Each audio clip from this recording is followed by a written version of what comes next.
How's it going, everyone? Kevin here, back with Roll On Gaming. I am joined by my brother and my co-host Corwin. I know you may have forgotten who we are because it's been a long time since we've done a video, but life finds a way, and we are here because of a very important reason. Because we both attended the Galactic Championships in Las Vegas this past weekend. At least I think it was this past weekend, because at this point, Corwin, I don't even know what day it is. It was a crazy weekend. There was a lot going on. And we're going to talk about as much of it as we can in the allotted time before you have to go put the bagel bites in the oven. But before we get into all that, I want to make sure that we get sort of a sense of where we're both at coming out of Las Vegas as on a broad stroke. So give me one sentence about your Galactic Championship experience, and then we'll expand on that throughout the episode. All right. It was awesome to be a part of a very, very large Star Wars Unlimited community and meet some really great people. Great. That was actually a sentence. So well done. You hit the prompt. For me, I would say the experience was encouraging with a lot of lessons that I believe will be applied in the future. Um, and that's what I'll say for now, because this is the big one, right? This was the biggest tournament that we had ever seen.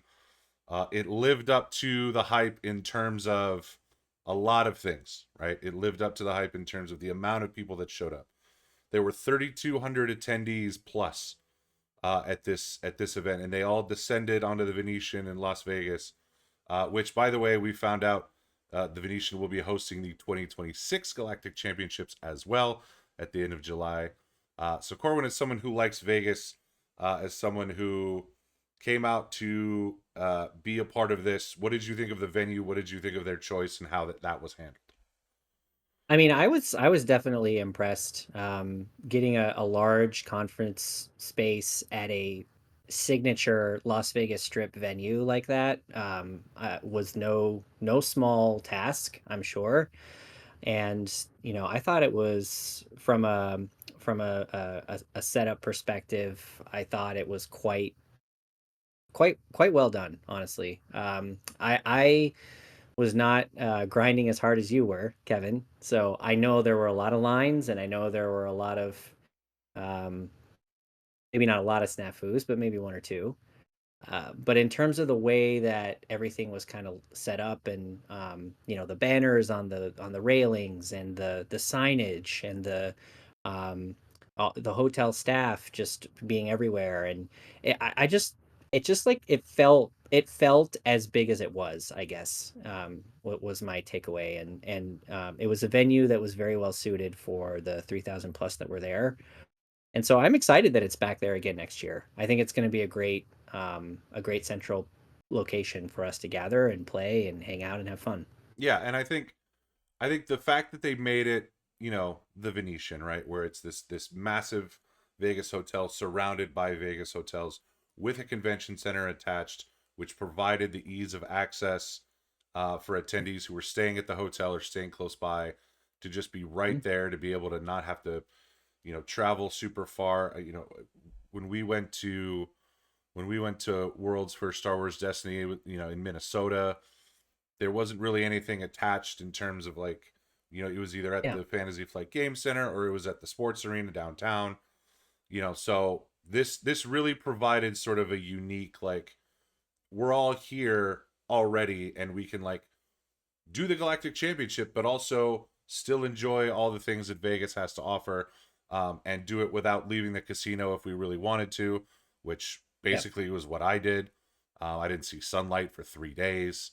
Um, and honestly, I would do it again, because the availability of being able to, take a break from the hustle and bustle and go back up to your room and put your feet up for a few minutes, like, that was a plus. I thought the venue hall was massive, and I thought that it needed to be massive, for some Hmm. good reasons and some less good reasons that we'll get into. But as a venue, I think I was very pleased with their choice. I'm glad it's back there. It's obviously, us being Southern California people, it's easy for us to get to, so I'm a little selfish in that regard.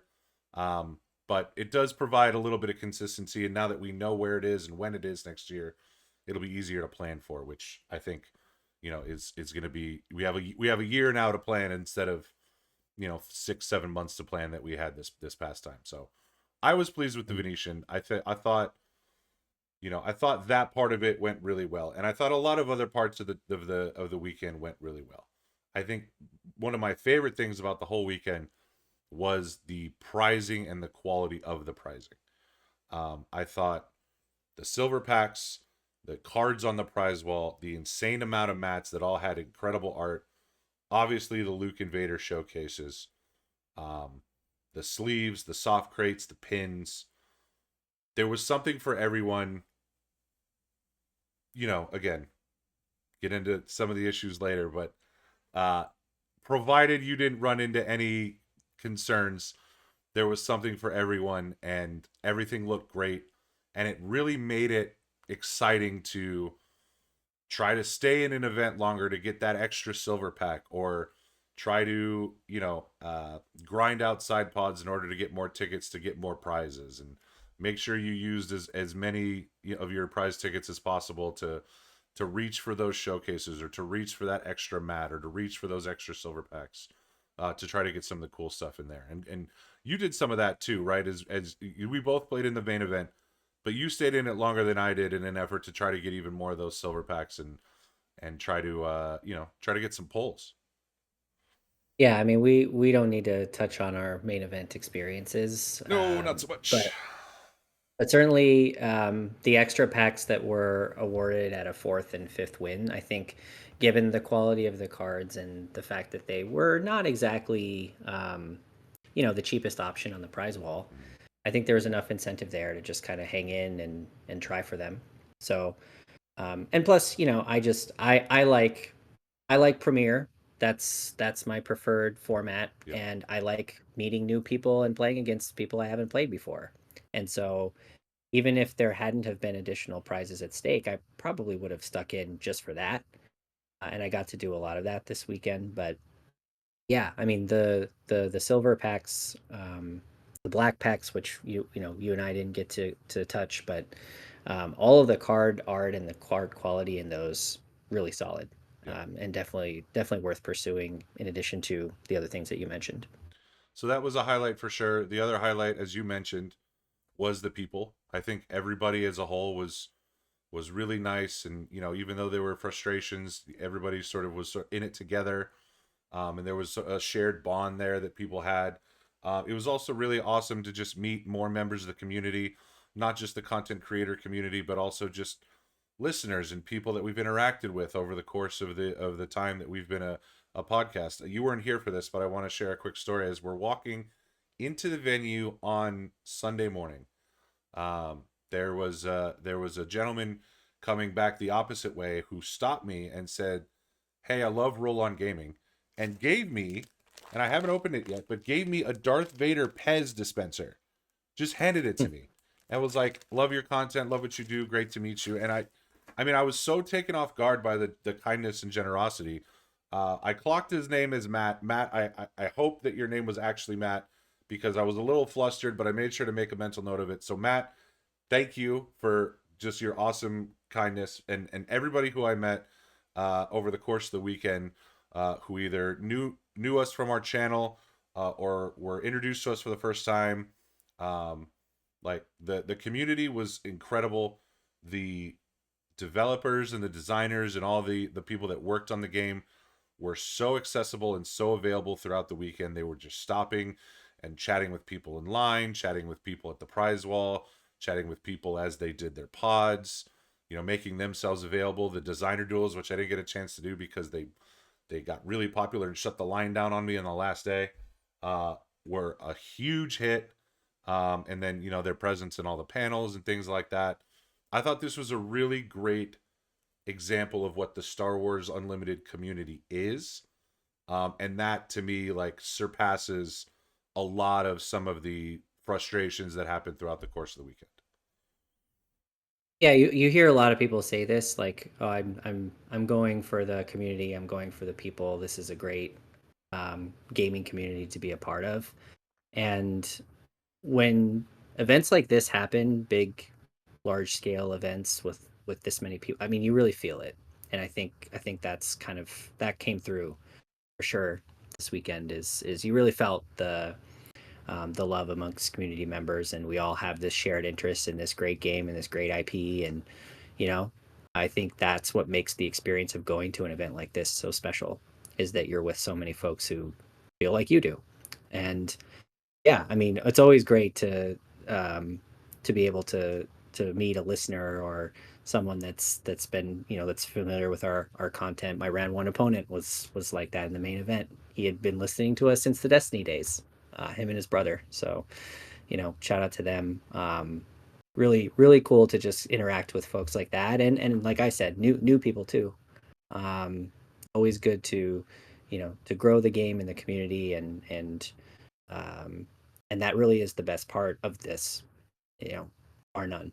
So um, I personally can't speak to some of these issues and frustrations that you've been referencing, Kevin. So um, would love to hear your experience from that front too.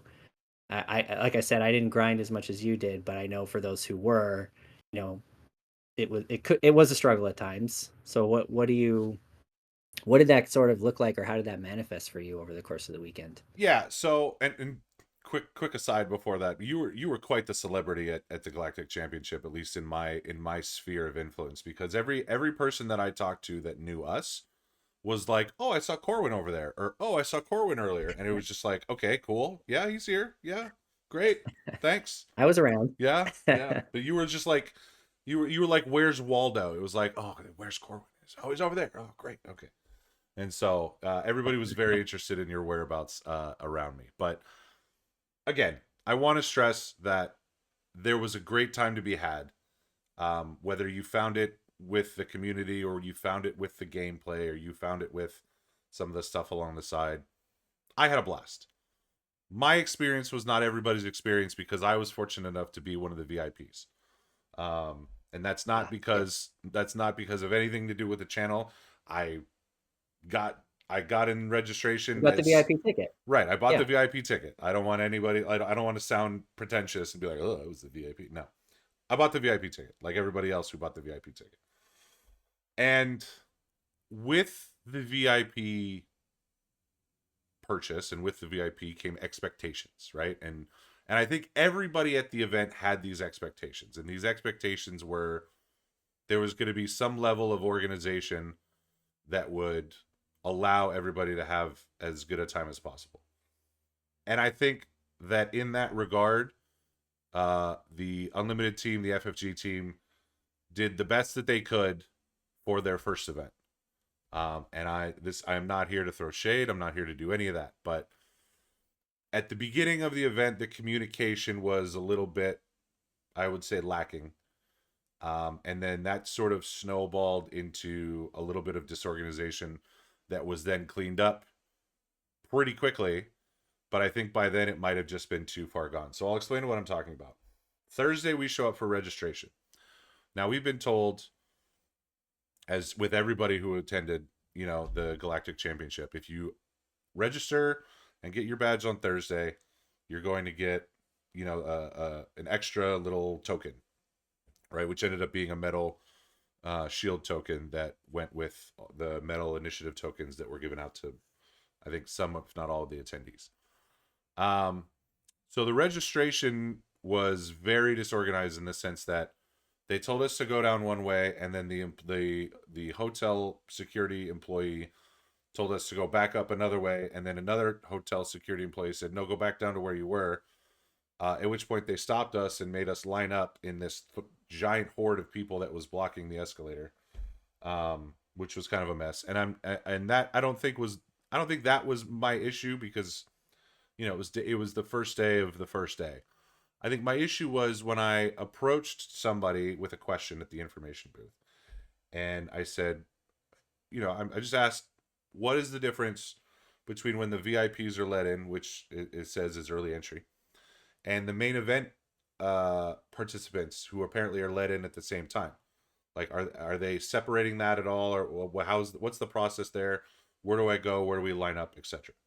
And three people could not give me an answer. But I thought, okay, maybe, they're just a little bit out of the loop. That's fine. I'm not going to hold that against them. There's a lot of people asking a lot of questions. So Friday morning rolls around. We decide to get there really early because, again, we don't know what's going on. We haven't been told where to line up, how our entry works versus how everybody else's entry works. And there's no instruction. There's no designated line. So we started the line. We made there were the three of us in our group made a line, and everybody else sort of filed in after. But again, it's the VIPs and the main event participants in the same line, and no, There was no special like VIP gets in before anybody type of. but there was no denotation of anything. There was no, hey, you guys go over here, you guys go over here, or hey, this is when this is going to happen, this is when that's going to happen. That didn't come until 5 minutes before entry was supposed to happen. That didn't come until 7:55, when entry was supposed to begin at 8 o'clock. And so I think that sort of set the tone of the day in the sense of, okay, nobody knows, where to go, but now we know where to go all of a sudden. But then, we get in, and then the side events don't have any real denotation of lines either at the beginning. It took until halfway through the day for them to mark off separate lines for like premier pods, Winnabox pods, sealed pods, draft pods, things of that nature. And that was because it was just a mess at the beginning, and there wasn't there nobody could Yeah. get the pods they wanted.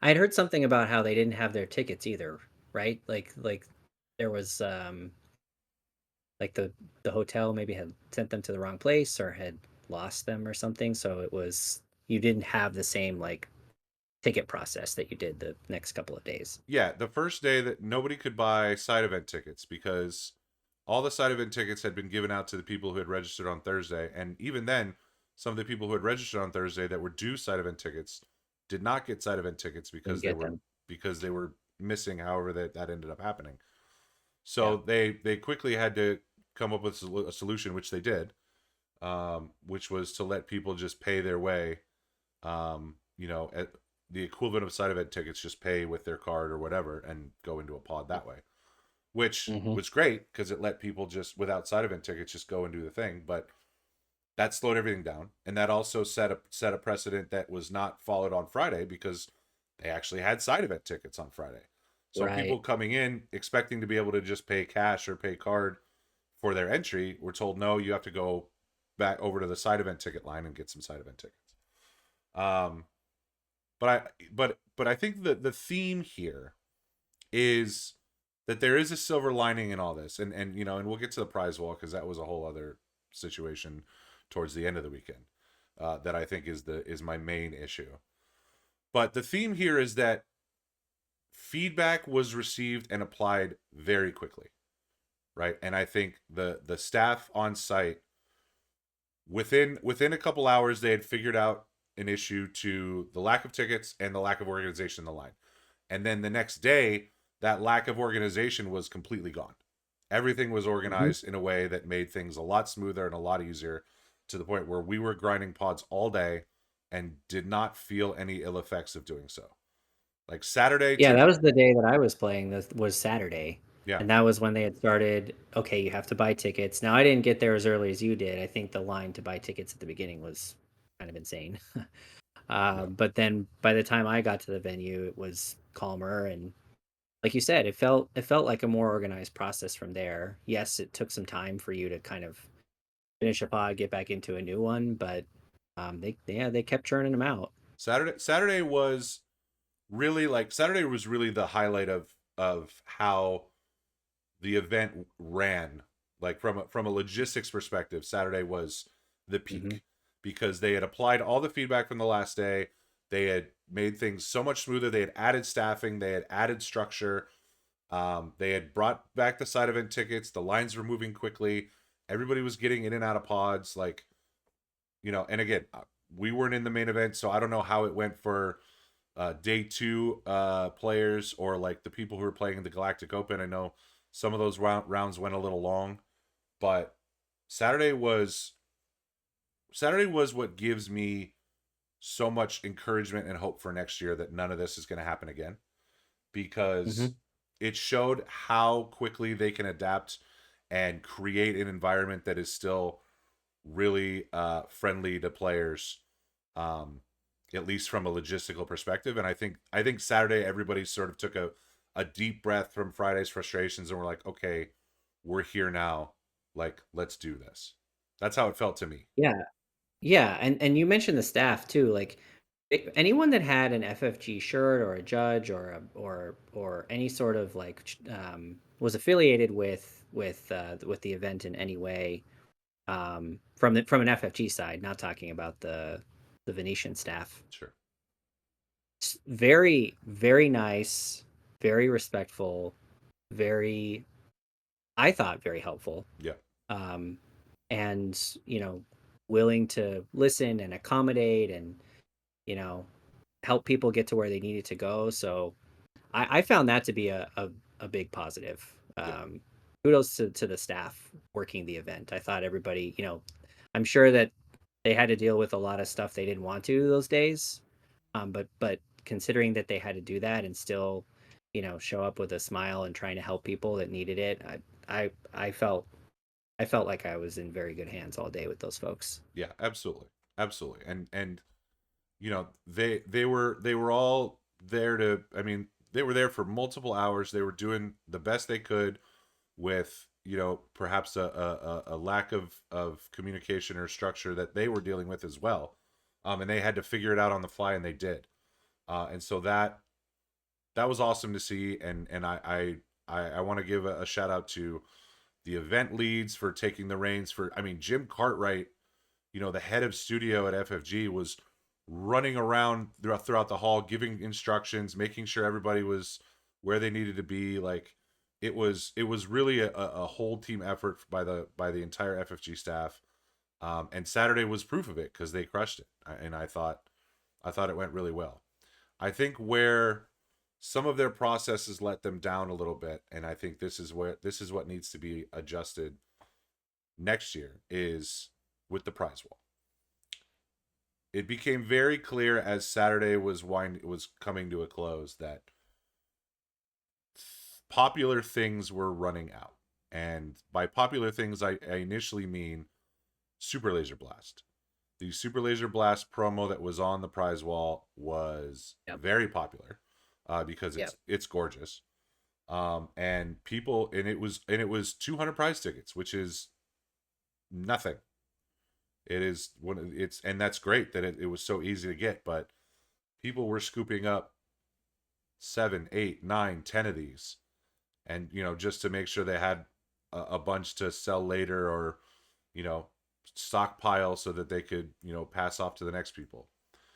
And that, I think, started a little bit of a snowball within the present community of things are selling out. I need to make sure I get all the things I want. And what you found was that people who were grinding pods, and again, power to them for grinding pods, um, were able to pick up, again, massive amounts of Super Laser Blasts, several sets of the Luke Invader showcases. We saw somebody with a binder, walking around with like 6 of them in a binder each. Wow. Yeah, right. I mean, hustle to the grind, hats off. But at that point, rolling into Sunday, that's when things started to run out, and that's when things started to get a little rough on the convention hall floor.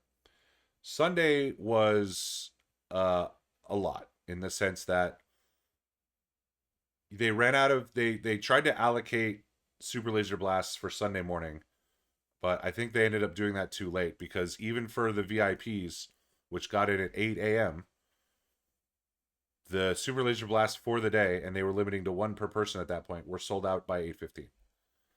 Not long Wow. after that, Vader showcases were sold out Mm. completely.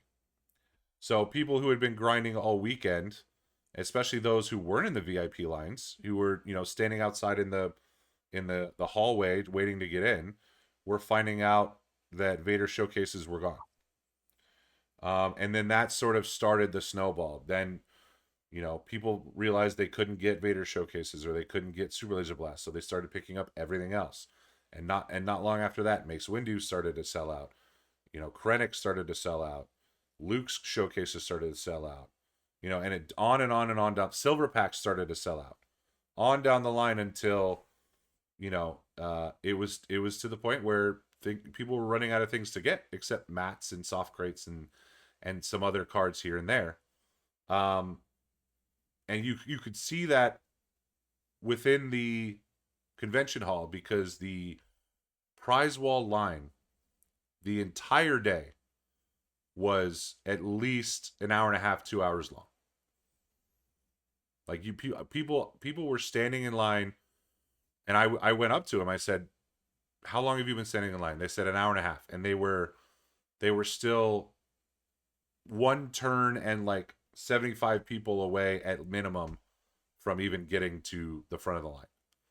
Hmm. And so people were dedicating their day not to playing games and not to grinding pods, but to standing in line to try to see what they could get that was left over.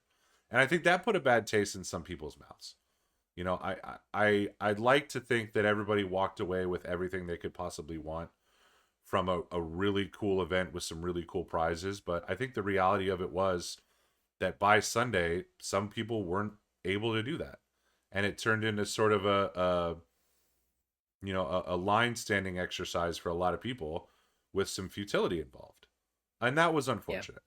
So I think like that would be the area in which I'd want to see the most improvement next year. And I harken back, Corwin.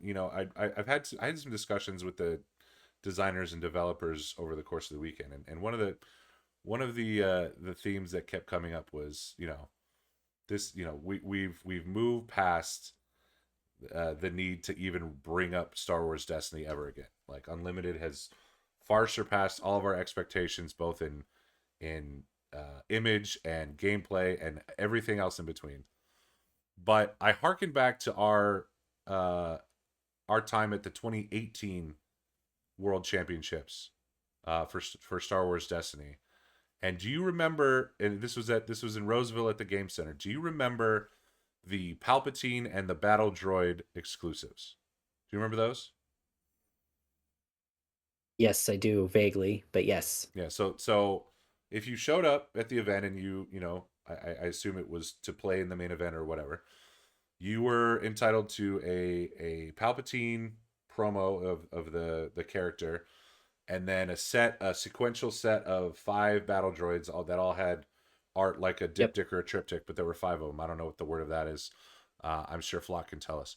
But um, so my point in bringing that up is when you got to the prize wall and you said, "I'm here to collect my Emperor Palpatine," and I think maybe no, you had to pay prize tickets for the battle droids. The Emperor Palpatine was a participation promo, but you had to pay Participation. you had Yeah. to pay prize tickets for the battle droids.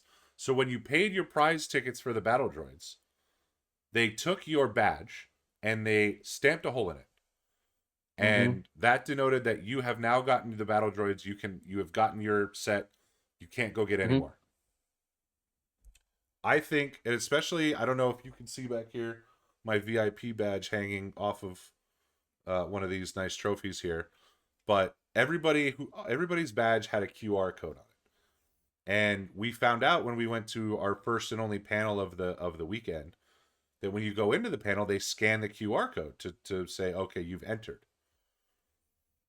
I think they need to do that for some of the like higher end exclusive prizes for the prize wall. Like Luke and Vader showcases, scan my badge.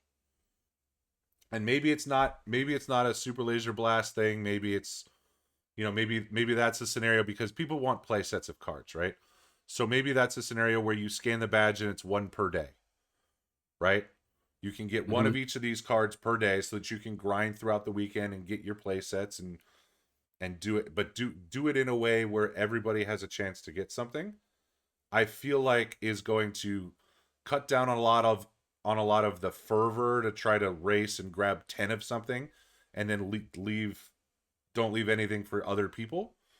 And just again ensure that the everybody feels like they have a chance at some of the best prizes on the prize wall, because they were really freaking sweet. Yeah. I think that makes sense. I think an allocation approach is probably appropriate given the issues that you described.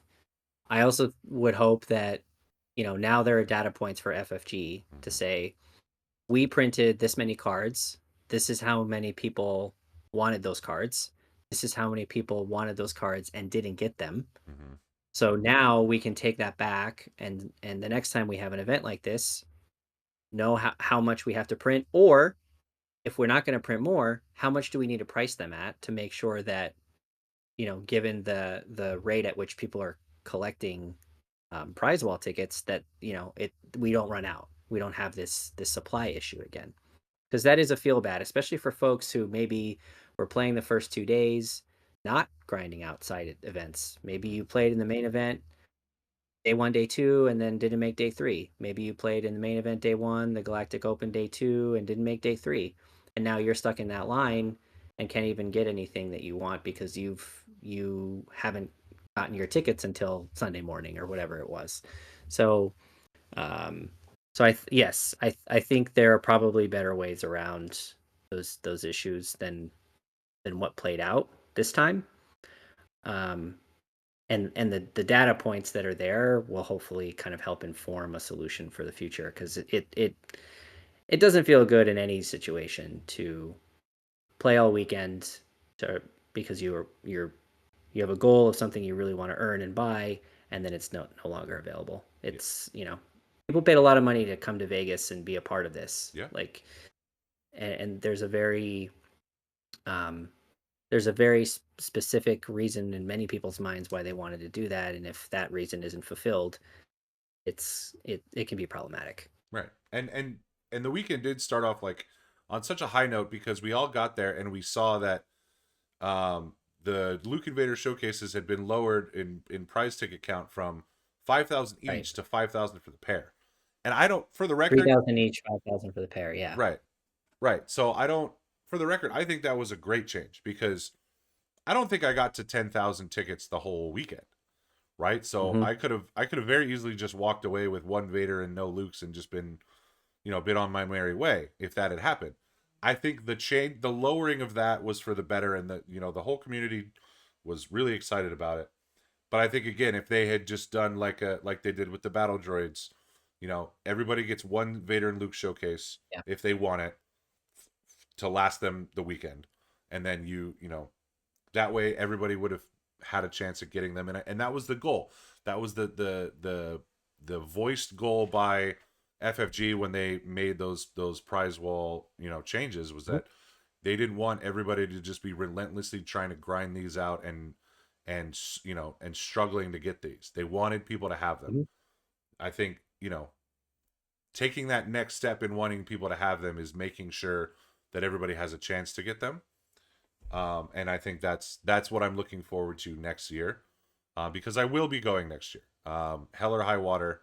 Um, Again, I had a blast at the Galactic Championships. I thought it was worth every penny of you know time and money, because time is money. Being there and being around the community and getting to play Star Wars and getting to earn really sick prizes and all that stuff. I My experience was positive. I want everybody's experience to be positive, and I think some of these changes, FFG has already proven they can make them and make them quickly. So now that they have a year to digest, I'm very confident and very encouraged by what I saw this weekend that I think they will make those changes. Yeah, I agree. I mean, given the responsiveness in the moment, I think now once they go back and do their reflections and ingest the data they got and maybe solicit more feedback from the players, Yep, I think I would expect a new and improved event next year. agreed, agreed. And I honestly don't think we have a ton more to say on that. I mean, there was a lot of stuff going on at Worlds at Galactics this weekend. that we don't have to get into because I know others will do it, like the actual competitiveness of the event. Congrats to the winner who was on the deck that I was playing, which was Talzin Red Force. But we saw some really sweet deck builds throughout the weekend, including the runner up on Kylo 5 Tarkin Town, which nobody really saw coming and just completely took Galactics by storm. Um, if you're looking for more competitive content, you know where to find that. And we might touch on it a little bit in the future. We also might we also definitely at some point have to hit on the the announcement of Secrets of Power, and some of the new cards that were spoiled therein. We'll probably save that for our next video. We'll talk a little bit about secrets and figure out what we like, what we don't like about that. There were some really sweet looking accessories that they had on the show floor to preview set six. I know producer Pops is really excited about that too. So, Oh yeah, um, Andor content making its way into the game. He's going to be all over it. yeah, no kidding. As are a lot of people. So I think it was interesting because I thought that everybody thought that Secrets of Power was going to be similar to Legends of the Force, right? And maybe it still will be in terms of like powerful Jedi and Sith and things of that nature. But they basically made it almost like a Secrets of Power is like a political thing. Like, the spotlight leaders are Padme and Chancellor Palpatine. It's like, oh, okay, this is Mhm. a complete left turn from what we all thought. So I'm definitely interested to learn more, but it's too early for me to get excited about Secrets of Power because we are about to be in season one of organized play, and that means Season one. PQs, that means sectors, that means Yep. regionals, and we're gonna have a lot of grinding to do between now and November when Set Six releases. It's still only July. That's crazy. It feels like it should be August by now, especially after the long weekend we just had. But overall, Corwin, I think we can both agree that there was a lot of positives to be had, and Galactics was overall a really, really great experience for the two of us, and hopefully it was for as many people as humanly possible because, um, FFG and not even so much FFG, specifically the Unlimited team in and the FFG employees that were there. I want to commend and shout out for busting their Yes. butts all weekend and giving us the Yes. best possible event that they could, and it really did pay off in a lot of ways.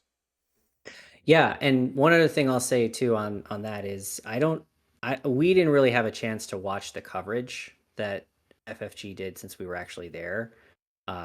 Since I've been back, I've been able to check a little bit of that out. And speaking for myself, I was very impressed with the quality of the coverage, the overlays and the graphics and the commentary and the different kind of segments that they did.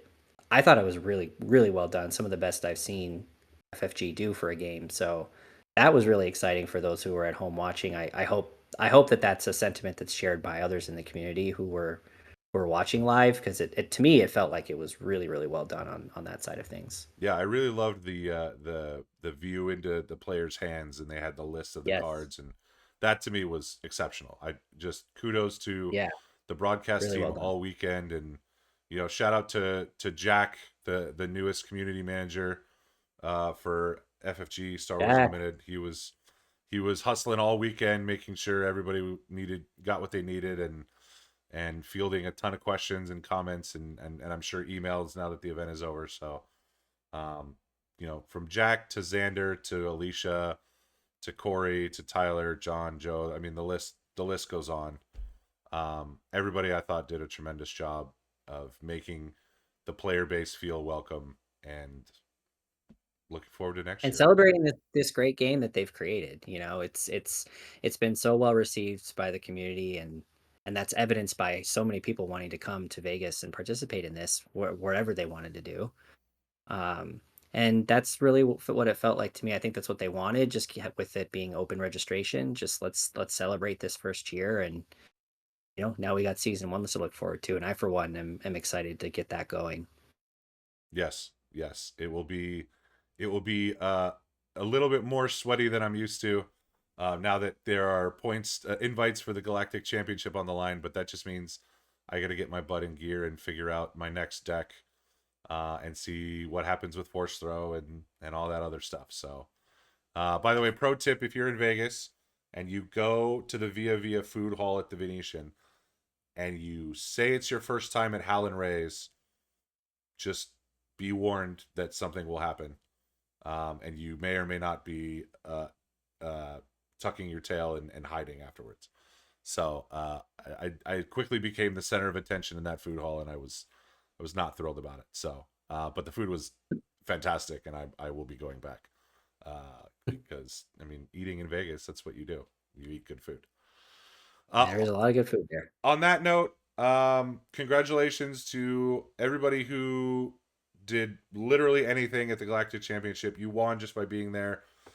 Congratulations to Corwin for being in the green on his way out of Vegas, which is very hard to do. Congratulations to me for not gambling all weekend, even though I said I was going to.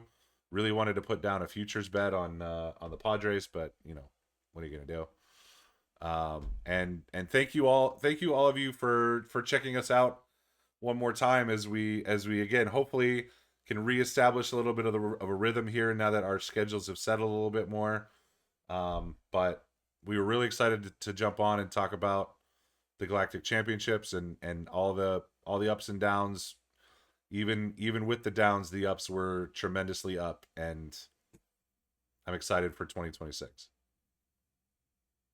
Same here. Same here. And I'm sure we'll have more to say as we go along, but um, grateful for the opportunity to meet so many new people this weekend, and excited for what's next in the game. Absolutely. So that's going to do it for us. If you are new to the channel, please drop a like on the video or subscribe to the channel.